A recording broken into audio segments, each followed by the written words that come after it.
Today's episode of DRL is brought to you by Hella Cocktail Company. My guests don't just come to DRL for me. They also come for the cocktails. Luckily, my friends at Hella Cocktail Company have my back.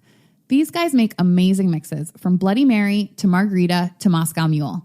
They also make cocktail bitters, my secret ingredient, and now yours too. It's easy to feel like the best bartender in town when every bottle comes with a simple recipe on it. Hella Cocktail Company, bold flavor, real ingredients, hospitality. Mixing it up since 2011. Shop the collection on Amazon Prime or use code DRL online at hellacocktail.co for free shipping.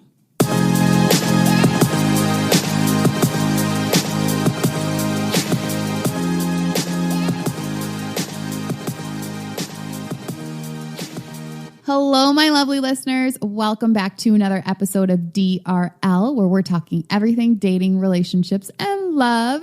I'm your host, Tennesha Wood. You know what I realized this weekend? I think older men are the absolute jam, and here's why. So my friend Brittany came to town, and we were celebrating her mom's 55th birthday. So we all went out. We went out in Harlem. We went to Red Rooster.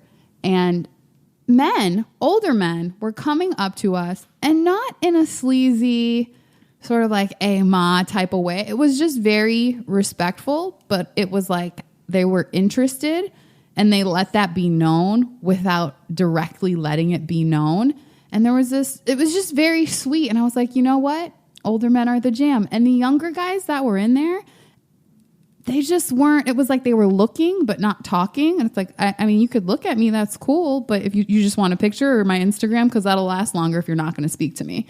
So I just shout out to the over 40 men, over 40 plus men. I like the way you guys roll. You young guys, I need you to take some pointers off of that. When you go out, just go up to people and talk. Have a respectful conversation. It's cool. Like, if you're respectful, nobody's going to slap you in the face. All you have to do is say, hi, how's it going? And if somebody's interested, like, a conversation will ensue, but you have to at least take the first step. So that's my piece of advice for today. Today I have Tina with me. Tina is actually my friend I was just telling you about, Brittany. Tina is her cousin. And Brittany was going to do the interview, and then she said, you know, Tina has a really interesting story because she's divorced now, but her and her ex are like best friends. So is it in fact true, Tina? We are really good friends. Been divorced. It'll be 2 years in December. And we have a really good relationship, even though we've been divorced. It's never been a day that's went by that we actually have not talked, which is very weird, but I don't know, we just have this little bond that I feel like I can't let go, and he must not be able to let it go either. Take us back to the beginning here. We dated for about 4.5 years before we got married. We met in a club. Crazy story. Like, no one meets a man in a club, but met him in a club. We dated. I don't want to say it was love at first sight. It was definitely like at first sight. And every day we just talked. Literally for the last 12 years, we've talked. Got married after, like I said, 4.5 years of dating. We were married for just shy of 7 years before he filed for divorce. So how was the marriage? Marriage was good. I would say every marriage is difficult. Marriage is not a walk in the park. You know, I think we as women, and I'm going to speak for women, not all relationships or all men, but we as women, I feel like, have this expectation that marriage is just this pie in the sky, pretty beautiful picture. And I think we get infatuated with the idea of getting married. Particularly the wedding. Yep. The wedding, the ring, all the story. Yep. The beautiful part. And then being married, it was a shock and a reality check that it's not all pretty. Like, we went through a lot of different issues in terms of our marriage that just were not pretty, to say the least. For anywhere from unemployment to just a lot of ups and downs, to say the least. Mm-hmm. And, you know, we didn't pull through. I probably should have fought harder, but once he filed for divorce, I'm like, okay. Did you guys talk about it before he filed for divorce? Or was it just one day it was like, hey, by the way, you know, or did you guys know it was coming? No, I don't. I felt blindsided, which is why I felt like once he filed, like someone, when they don't want to, I think anyone, when they don't want to talk about something, their defense mechanism sometimes is to default to something else. Like, oh, well, if you don't want to talk about X, Y, and Z, then we don't have to be married. It was kind of like one of those types of things where that would be his conversation. Well, if you want to talk about kids and having babies, I don't want to talk about that. I don't have to be married. So it kind of was like that. And so to me, it was just kind of this defense mechanism of not wanting to have real conversations. And to the point where finally, I think he's just like, I'm going to just go file. And that's really just how it happened. And it was over in like 6 weeks. Wow. Yeah. So throughout the marriage, you said it was 7 years. Mm-hmm. How much of that would you say there were, issues or problems that felt insurmountable, maybe to him, not so much to you? That's what's so weird is because I felt like it was good. Like I said, it was good and bad. Like I said, no marriage is perfect. It's going to be a challenge. It's a job. It's not a walk in the park. It by all means is something you have to put forth effort. You have to compromise. I think a lot of people, you get used to yourself and comfort, and you have to have a partner that's willing to compromise with you. And I feel like that's where he was not willing to be different. And it's like he wasn't willing to compromise about some of the things I wanted to be compromised about. And it just kind of unfolded from there. And that was it. So he gives you these divorce papers. Mm-hmm. He held on to them for at least a week when I looked at the dates. I want to say he held on to them. It wasn't like I was served. He literally just handed them to me. I was like, can you sign these? What did he say when he handed like, what, you know what I mean? Like, did he just say it like casually? Like, yeah, it was very casual. He's like, yeah, so I went ahead and filed. And I'm like, oh, okay. Let me take this ring off. Like, I see we're done. And wow. I signed them and I took them back to the attorney. You guys didn't have a conversation after he gave them to you? It was kind of like, it was a shocker, but it was also like, I kind of felt like it was coming. Like it was the instinct. Like I just felt like it was coming, and I never played victim. Like I played my role, he played his role, and right. I'm not going to act like it was his fault or it was my fault. And I think that's the part of being an adult, and it's owning up to your responsibility to where you played your role in the demise of a marriage, and why I think we're both able to be comfortable and not be petty or bitter. But I mean, I'll stick to the question. It was just a shocker. And literally. Did you feel the need to, in that moment, like contest him? I was like, okay. I mean, we didn't immediately, no one moved out. Like I went and I didn't retain an attorney. I used his attorney. I'm like, oh, you want a divorce? You're going to pay for it. Okay. And we agreed to where we were going to split. And that was that. And it was literally over in like 6 weeks. We rode to court together. We were in the court.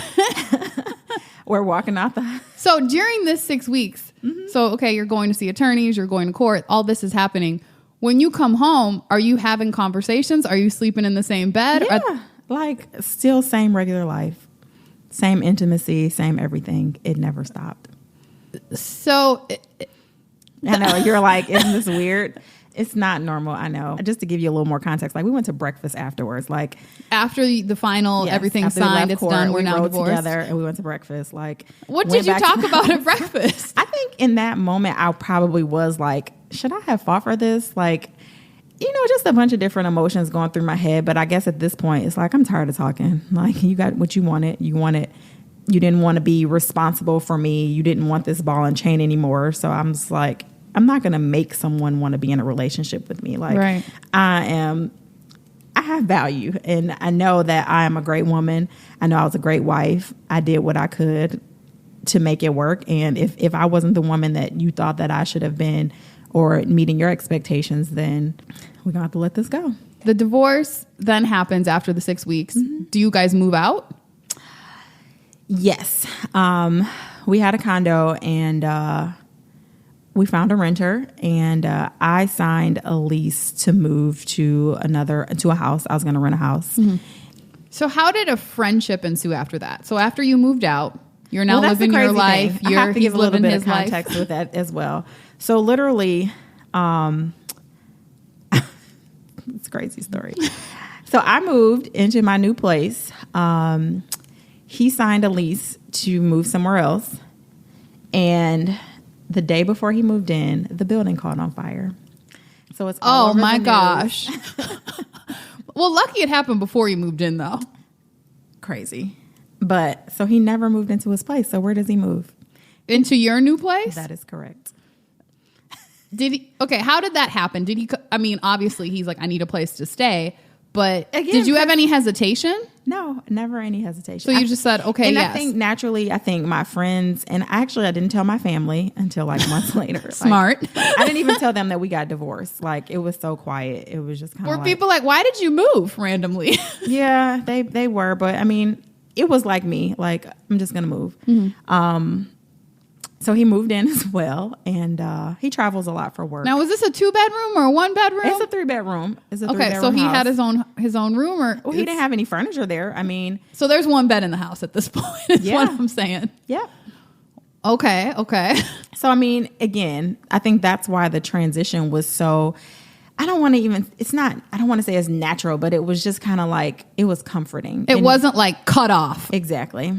Got it. And this probably went on so of course this where he moved to, they had to make accommodations for him because I mean, you've signed this lease, they don't want to lose that money, so right. They put him in like a temporary housing, but he never went there because it was significantly out of the way for him. So he did have options, maybe not convenient options, exactly. but options nonetheless. Yep. Okay. So still ended up staying with me probably for, I'm going to say about 5 months, and in my head, I'm divorced. So you might want to date, you might want to live life, etc. I'm like, let me try to live my best life. So that's what I did. I tried to date. But it's of course difficult trying to date with your ex-husband living in the house with you. Right. So it's like, I want to be respectful. But it's still just weird. So in that moment, I'm like, yeah, you can talk on the phone. And of course you're like, I gotta go because my ex-husband's coming in the door. And then it just... And nobody, like, I'm just picturing a guy saying that to me. And I'd be like, you clearly got stuff that you still need to wrap up. Exactly. So come back to me after you've wrapped up your former baggage. Exactly.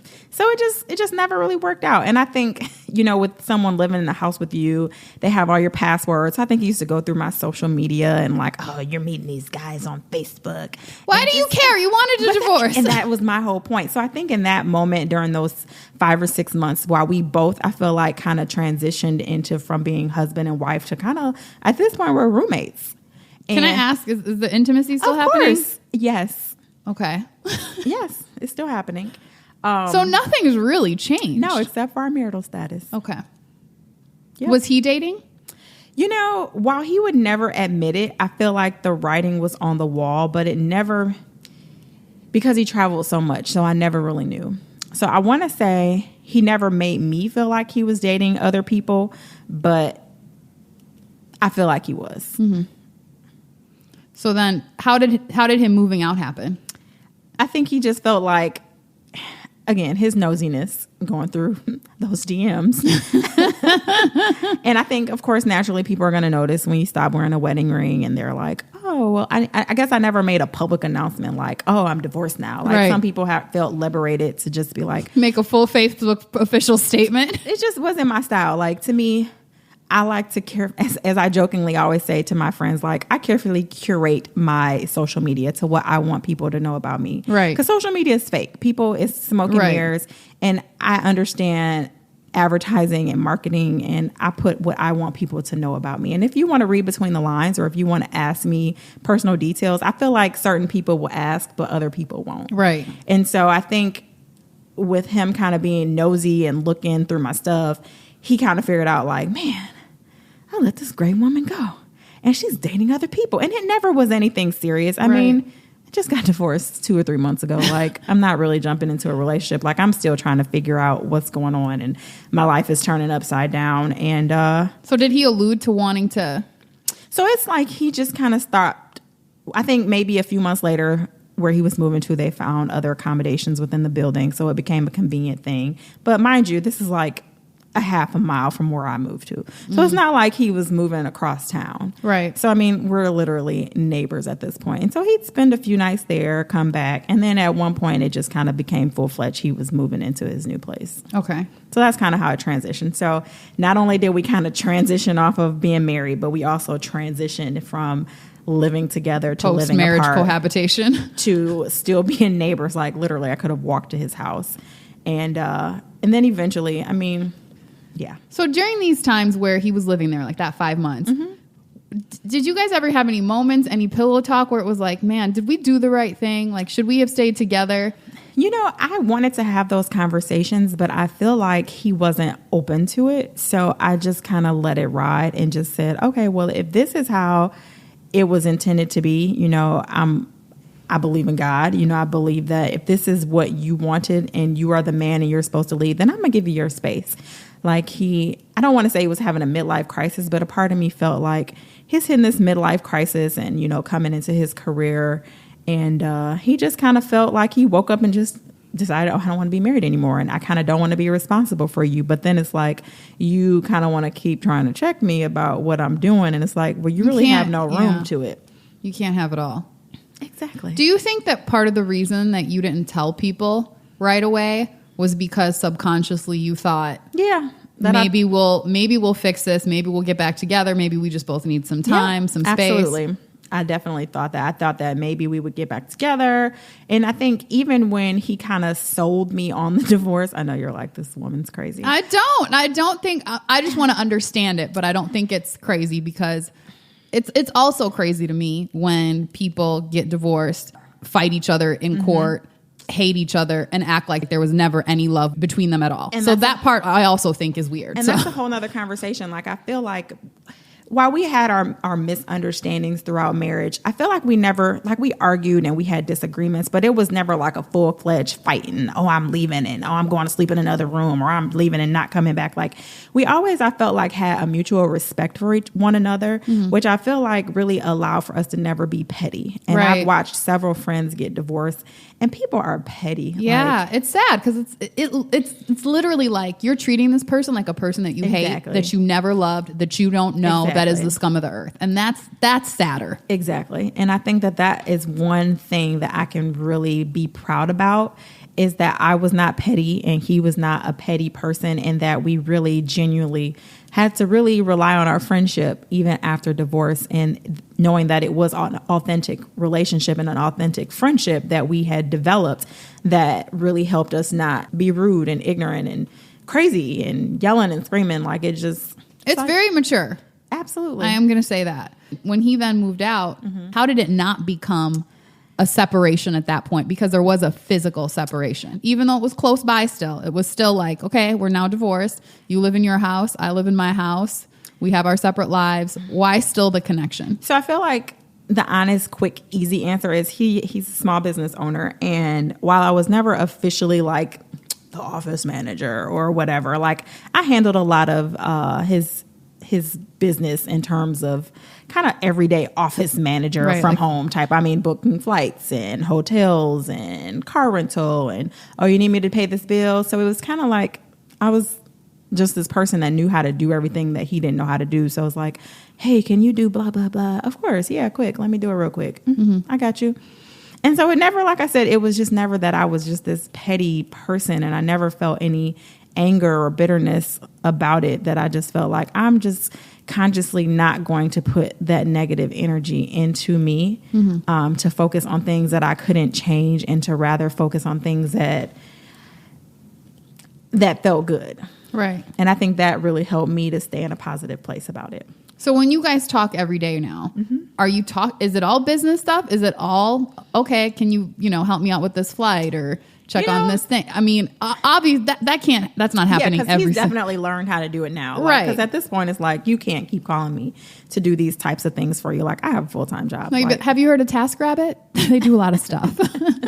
So I think eventually he did start to do the things for himself, to just not rely on me so heavily, because it's like, okay, you do need to. And again, I feel like he was dating. And so you don't want me to know that you're really going to Miami Beach to meet some girl. Please don't tell me he was like, can you book a flight to Miami Beach? No, so that's why I felt like he did start doing things on his own instead of wanting me to do it, because he didn't want me to know where he was going. And I mean, naturally. And I can respect that. So I know you weren't being petty, and it's huge and mature. Yeah. But did you ever have a moment where you were like, damn, that's not my job anymore as a person that's not part of your business or your wife? This is not really my job anymore. Not wanting to be petty, but just as a simple, like, our roles have transitioned and changed. I guess in my personality, I think I like control, and I felt like it kept me in the know. Got it. I didn't mind. Got it. Okay, this is what you're doing for the business. Okay, I see how much you're taking in still. Yeah, okay, good. I'm still counting them paychecks. Did you guys have children? Nope, no children. Okay. So the daily conversations, what is that about, and what is that like? I would say present day, probably not as extensive. It's like just talking to a friend. It just would be no different than talking to a girlfriend. Like, I definitely, he really helped me grow. And so I think that even outside of the romance, I feel like throughout our marriage, he's the one person that was the consistent person that I trusted. And so I don't feel like I could just turn off that trust because we failed that marriage. Mm-hmm. And like I said, he played his role, and I'm not going to, a lot of people, they point the fingers and you didn't do this and you didn't do that. And, they just kind of are upset with marriage and just the roles that didn't, I guess, play out as they should have in their head. And I guess for me, knowing that I can honestly own up to what I did and recognize and have an understanding, it helps me to be able to still be his friend. Mm-hmm. And I don't know, we just kind of rely on each other. Like, he doesn't have a lot of friends. And people always say, oh, Tina, you know all these people, you're friends with everybody. And I'm like, yeah, I know a lot of people, but it's not a lot of people that I trust. Right. And I keep my circle very small. It's a handful. I know a lot of people, but I don't necessarily think I would trust a lot of people. And he's like that one constant person to this day that I feel like I can trust. Right. And that you don't get. Like, that is the dime a dozen. Have you started seriously dating anybody since then? So funny. I tried, and it just did not work. And I think maybe for me, because I travel. What do you mean it didn't work? So I travel a lot for work. So I feel like it's easy to meet people in other places because I'm usually by myself. So it's easy to, okay, you want to go meet and have a cocktail, or you go sit at a bar and you meet people and you do that or whatnot. And it was a guy that I tried to date, and it was just like, it just takes so much time and energy and just trying to get to know someone. And I wasn't willing to give that to him. And again, because I feel like I do love my ex-husband. I don't want to say that I'm in love with him. And I think it's just because I've had to force myself to not feel that pain and hurt of not being married anymore. Mm-hmm. The pain is from not being married or not being with him? I think it's a little bit of both. Mm-hmm. Because I just don't want to feel, I guess I don't want the disappointment. Like, I know we're not married. I mean, it's been almost 2 years. So it's like, sometimes you just have to kind of let it go ever so slightly and just realize, okay, you are free to date. You are free to do what you want. And like I said, when I tried to date this other person, and it just, I'm like, am I compromising I don't want to say values, but just my standards. There we go. Compromising my standards for what I think I deserve just for the sake of saying that I'm dating someone. And it's like, I'm not willing to do it. And I feel like I bring a lot to the table in terms of, my wisdom and my experiences. And, I'm a great friend. And, I'm a supporter. And I want someone to give me that as well. Right. And if you're not going to bring that, then it's not really worth my time. So I don't know. It just feels, which makes sense. Like, that's fair. I mean, I'm giving you very super surface. No, I get it. But so that guy that you were trying to date, and it was, you were traveling all the time. Did you ever compare him to your ex? Oh, absolutely. Do you think I even talked to my ex about him. I don't think that's fair. Here's what, let me and just of course, hear me out. But let me say this. I know what you're going to say. And people say the same thing, but I guess I feel like he's, again, that trusted person. Even though we are not in a marriage anymore, I feel like his perspective is sometimes he's all over the place. Exactly. You trust him as a friend. Yes. So you're saying, just like any of my other good girlfriends, like somebody that I trust, I would call and say, hey, I'm seeing this dude. He is X, Y, and Z. Give me your thoughts. What do you think? Mm-hmm. Blah, blah, blah, blah. Right? Yeah. But the thing is, he's going to have, even as a good friend, he's going to have a different perspective based on what you guys had. And I'm not saying he's going to be on some hate and type stuff automatically. But he is. Well, nope, that's not good. I'm not saying that. He could really be an objective party and say, that sounds like a good guy based on XYZ. That sounds like a good match for you based on that. That might not be a good match. But the thing is, it's not fair to the other person more so, because when you meet somebody new, you're not going to have that level of trust. You're not going to have that level of love and friendship. Like that's just not going to happen, Absolutely. Month 2. Like you've built this with him over 11 years? Mm-hmm.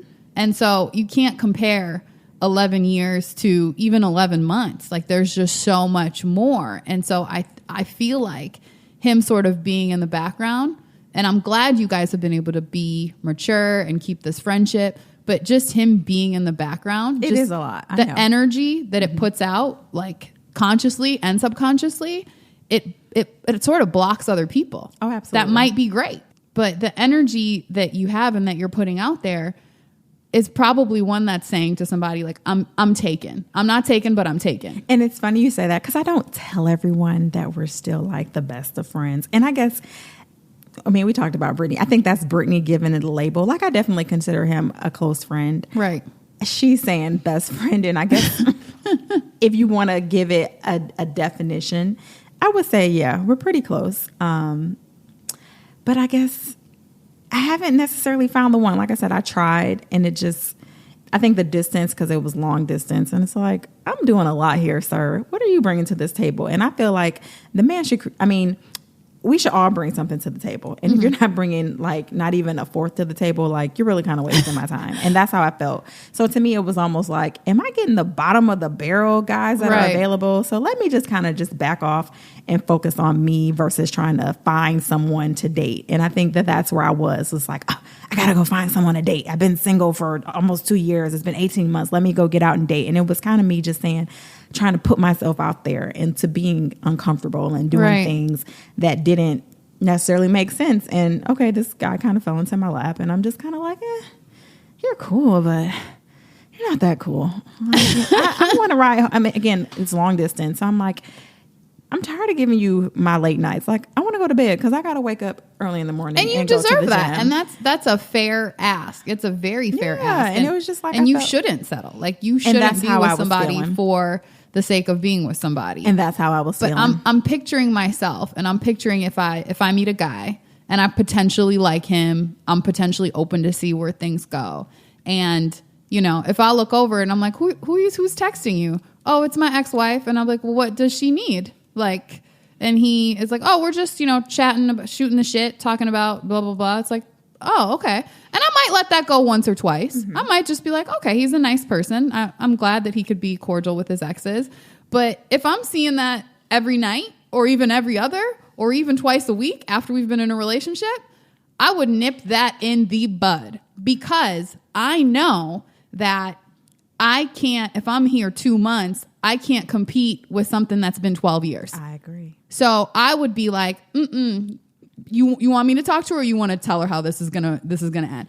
And so that's why I'm saying, like, it's almost impossible for me to meet someone else. And I agree. For you to meet somebody else. And for agree. him. I don't know what his status is, but again, as a woman, I can say like that. Even my boyfriend, he has daughters, and he talks to their mom, like logistical stuff most of the time. But even still, like, I always got, like, because I know, I'm like, there's a certain history there. And, I'm always watching out and protecting myself and my heart. And so, like, yeah, I would be like, I appreciate the cordiality. Is that a word, cordiality? Or did I just make that up?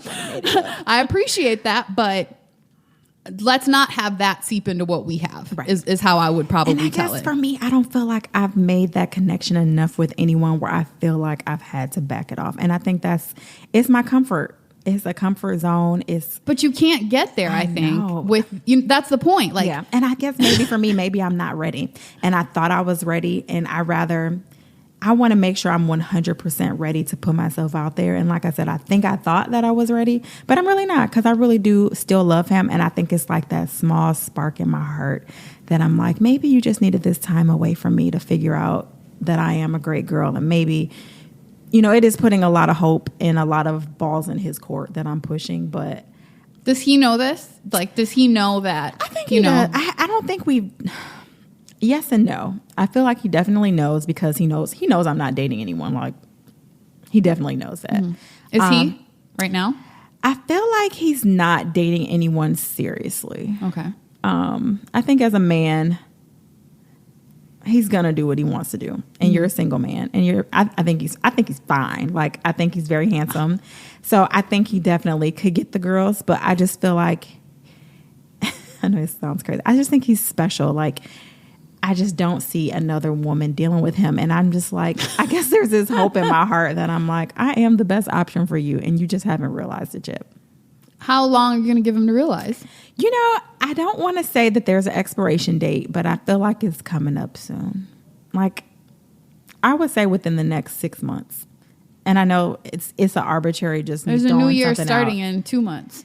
You know, and I still don't think I will be there yet. I think, to your point that you alluded to, I feel like we would have to stop talking. It would have to be a clean break in our communication in order for me to be able to honestly move on. Yeah. And I don't think I'm there yet. And that's my honest answer. Well, I'm glad that you recognize that. Oh, absolutely. Yeah. I'm not there yet. How would you feel if he told you he was dating somebody seriously today? I probably wouldn't talk to him after that. Why would that be the thing that makes you sever it? Because I feel like there is that spark of hope that I still have for him. But, you know, even if I was the one to come and say, hey, I'm dating someone seriously, I would expect for him to have that same boundary and do the same for me. Now, would he do it? I don't know. I can only speak for myself. That's selfish. I know. Yeah. But I still feel like if he said it, like, I don't want to be the petition person and be like, oh, well, I'm a better woman and I'm a better catch. Like, if you like it, I love it. And I just feel like, because I know where we are and it is a lot of uncertainty, maybe he is dating someone else. I don't know. But if this is a true friendship, in the way that you said, I talk to him like I would talk to one of my good girlfriends that I trust. I don't trust a lot of people, so the people I trust, I really put a lot into. If it's a true friendship, shouldn't you be able to express where you are at all times? Like, shouldn't you be able to say, hey, I don't feel like we had the closure that we needed, maybe because I don't want it, maybe because you don't want it, but here are my thoughts and here's my hope, and are you on the same page? And I feel like we've had those conversations, the conversations here and there over the last 2 years. But to me, actions speak louder than words. And to me, we can both say, hey, we're going to try. And so he'll come over, we'll have dinner. I mean, yeah, we're still intimate here and there. It's definitely not as consistent as it was in the beginning. But I just feel like you have to follow up with that action. So I think that is a part of me kind of still backing off and breaking even now to this day, because I do feel like it is going to come to a point where I might have to lose my best friend. Right. And that is the reality check that I do have to have with myself, that, you know, it feels good now. It's not exactly what I want, but eventually I am going to want more. Right. And it might not be what he can give me because he doesn't want to, or maybe it is someone else. And, you know, I try to focus a lot more on letting someone find me. But again, I feel like I have to be open to receive it. Right. And if I'm not open to receive it, I'm all or nothing. Right. Can I give you some unsolicited advice? Go for it. I think that you should write him a letter and say, here are all the things that I feel about you. Here's our story. Here's what happened. Here's where I want us to go based on how I feel about you as a person, as a friend. Is that something you're interested in or not? Just a yes or no checkbox. And if the answer is no, sorry, you do have to maybe lose your friendship for a period of time so that you can heal. Until then, it's like an open wound. Yeah. And you're just like picking at the scab and it's never really healing. Right. You know? And like, it feels good in the moment. Like, I love picking a good scab sometimes. I'm just like, I just have to get that thing off. And then next thing I know, I'm like, why do I have this cut on my arm that's been there for 5 months? Well, because I've been picking at the scab for no good reason when all I had to do was put a Band-Aid and some Mederma and keep it moving. You're right. Yeah. No, I mean, I think that's awesome advice. And it's definitely something I would take into consideration. It's a new year coming up. Yes. I'm all about the new years. New year's, new beginning. No, totally. I agree. When's the last date you went on? The last date.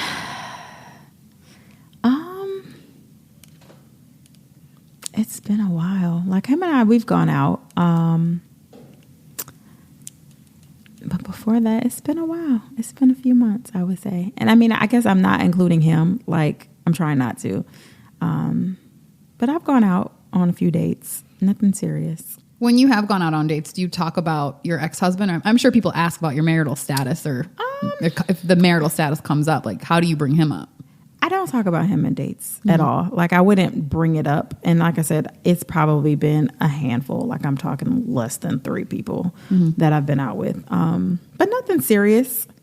So I think it hasn't really even taken to that level yet to have a big discussion about it.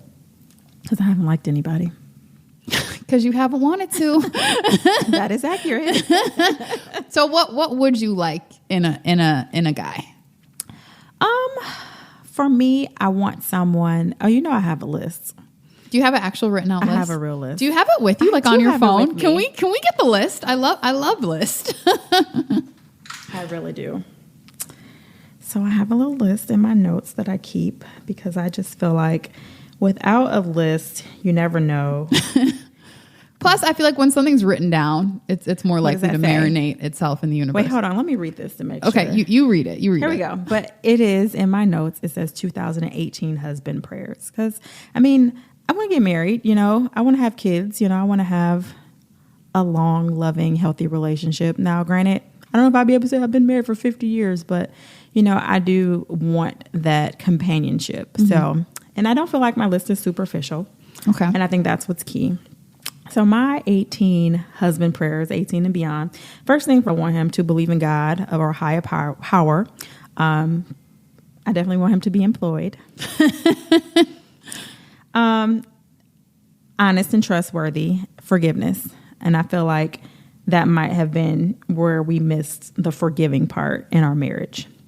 I want him to be encouraging and motivating. I want him to be actively implementing career goals and aspirations. He should enjoy traveling. He should like to go out occasionally, like go hang out with your guy friends. The superficial person in me is I want him to love me more than I love him. Oh, my mom has instilled that in me. And I put it on my list. Since I was like 8. Like she's always told me a man should love you more than you love him. I put it on my list, but then I'm like, I don't know if that's really me because I feel like I have so much love to give. So it's like, how much more love is really out there? I not to be sexist, but I still agree with that. Okay. I think he definitely has to want to have children. I would consider 1 or 2. At my age, I feel like he's going to have a past. So either he cannot have children, older children, or this is so superficial. You're very specific. He can either not have children, they could be older, or what's they the need last to be one? older, or his mother's child needs to either be married or deceased. And that's real for me. Like Interesting. I have not heard that really on the on list. my list, married or deceased. And I say Now, okay, why is that on the list? I don't do drama. Like I have just seen so many friends who have dated men with children. I mean, I'm in my late 30s and they've dated these men that have this baby mama drama, or just a woman that still is in love with them, or just still wanting to be in a relationship with them. But you know that it doesn't always have to be drama in the end because it's not for you. So Yes. is that part of the It's list legit. I'm based sorry. on your own experience in terms of... It's not based on my own experiences because I haven't not dated. No. I mean, if on your own experience in terms of, I'm now divorced from this man, but I'm still in love. So I need the next person to, if he has a situation, for it to either be moved on or dead. Yep. That's just me. So that's why that's on the list. Yep. Okay. He should be a good cook. I'm not a fast food runner, so we're not driving through the fast food. Okay. I want fitness and healthy eating to be important to him because it's important to me for life and longevity. And this is, again, my own personal thought. He can't be a Trump supporter. He has to be very liberal. Well, that's, And that's it. Okay. It's a good list. It's not a tall, dark, and handsome, and he has to make a six-figure income. No, it's not a 6 foot, 6 figure, 6-pack list. It's a good list. It's more qualities and characteristics that I'm looking for in someone. Mm-hmm. How much of those things would you say that your ex is? I would say he is most of these things. Was he on the mind when the list was being written at all? He actually was not. Okay.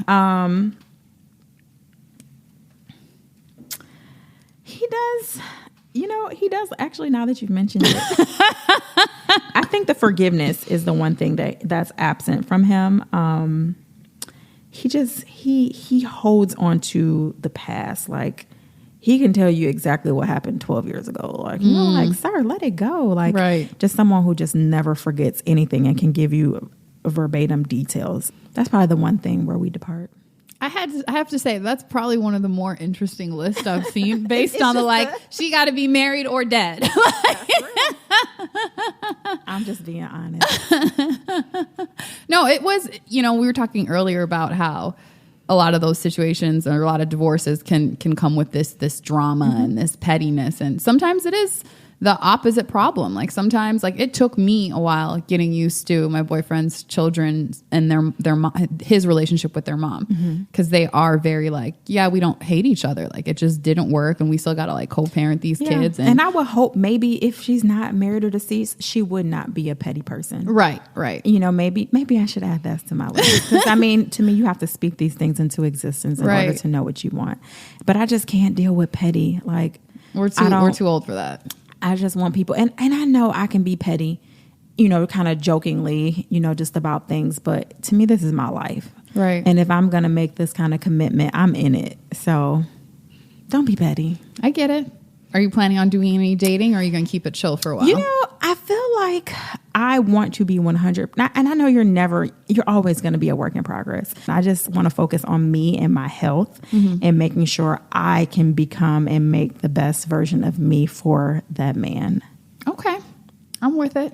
And he's going to find me, because I'm not looking for him. And I have to constantly remind myself, because naturally you're like, I got to go meet somebody. Let's go here. Let's go do there. Let's go sit at the bar. And then I'm like, Tina, the right man will find you. When the door is open. Exactly. When the door is open, the right man will find you. Maybe it's a man that I already know. I don't know. And I'm not putting limitations on it. I just want to be the best version of me and consistent with it. And so that's why I'm big on really focusing on healthy eating and fitness, and just trying to focus on me and staying in a good, happy place, even in my career. Like, that's the one thing. I really do love my job.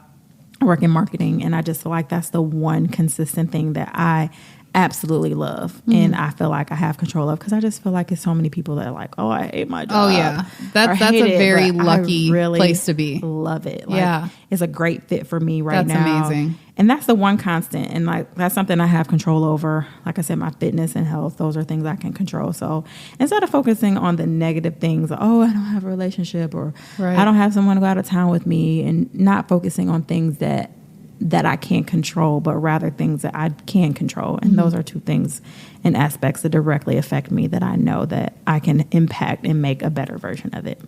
I love it.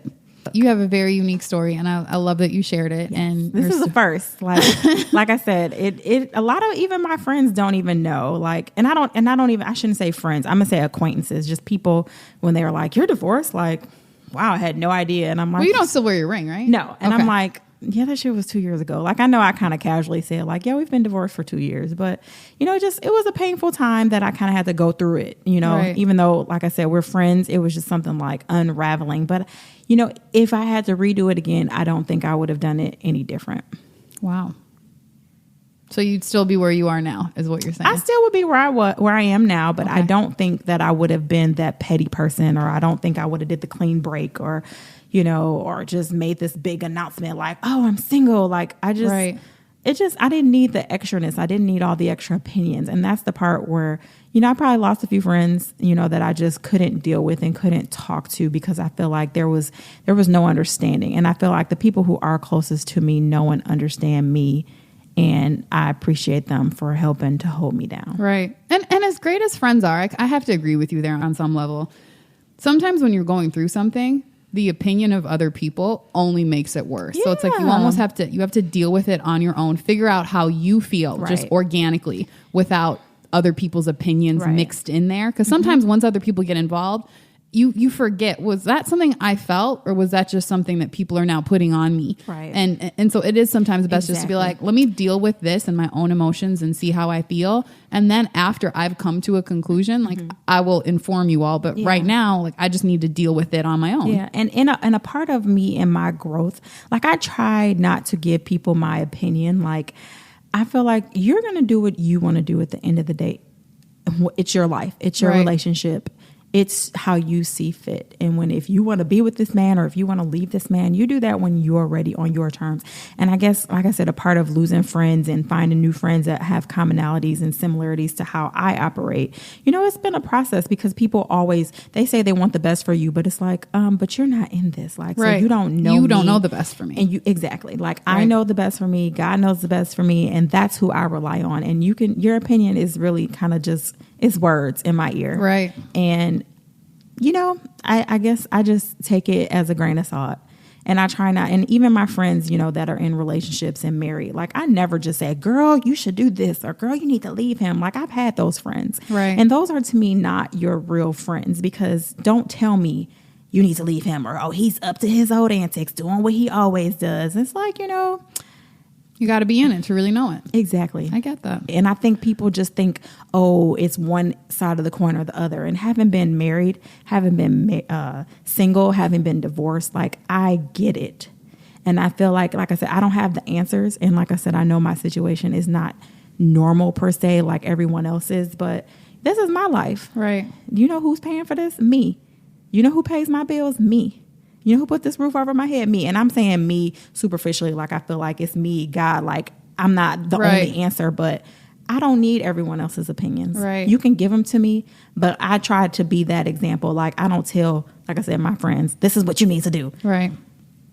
You're going to make your own decisions anyway. You got to do what makes you happy at the end of the day. And maybe it may sound quirky, and maybe your listeners may agree or not, but this is where I am and where I'm comfortable right now. And I'm going to figure it out. If you like it, I love it. There you go. And that's what I tell people. Like, what's for you is for you. Right.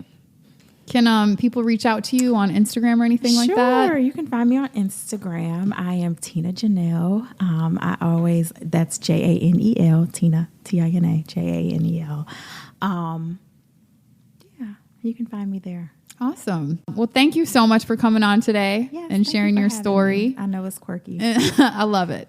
Well, please reach out to me at Tennesha Wood on Instagram, Facebook, and Twitter, and let me know what you think of today's show. And until next time, wish me love. Hello again, my lovely listeners. Thank you so much for tuning in to today's episode of DRL. If you like the show, be sure to go on iTunes and leave a rating and also write a review. And don't forget to share with your friends and tell them all about DRL. Thank you so much for supporting.